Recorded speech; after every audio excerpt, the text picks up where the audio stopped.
Kur ke kënduar ti për herë të parë? Cila ka qenë një skenë prej vërteti e para? Atëherë, për herë të parë kam kënduar në radio televizionin shqiptar në festivalin e 22 të këngës. Kam pas një këngë të Shaqir Kodës, një kompozitor nga Durrësi, por në fakt mu caktua kënga e Fehmi Ibrahimit, të cilën unë nuk e përgjeva dhe e fillova ters në atë vit. Dhe këngëtarja që këndoi këngën e Fehmit në atë kohë mori çmimin e dytë dhe shkoi një muaj në Danimark me rinin. U mërzite? Kështu që humba shansin e jetës, e karrierës. Dhe kisha shumë të vështirë pasaj për të rimarrë veten.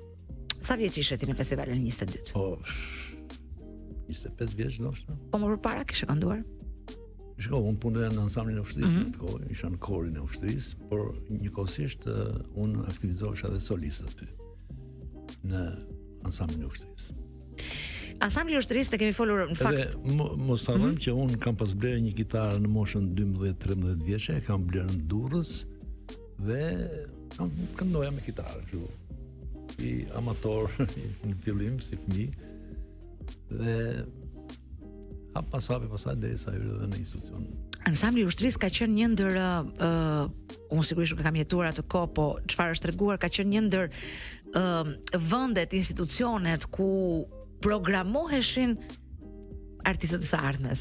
Shiko, ai ka qenë një laborator, sepse po të shohësh shumë artistë shumë të mëdhenj, nga Qoçako, Afni Mula, Mentor Xhemali, artistat të mëdhenj të asaj kohe, pikërisht nga ansambli i ushtrisë kishin dalë. Prandaj ishte për të vlerësuar dhe si iniciativë dhe më vjen mirë, jo më larg se përpara 2 javësh kemi folur në këtë studio për një tentativë për ta rivitalizuar ansamblin e ushtrisë, orkestrën e forcave të armatosura e gjitha këto me radhë. Dhe më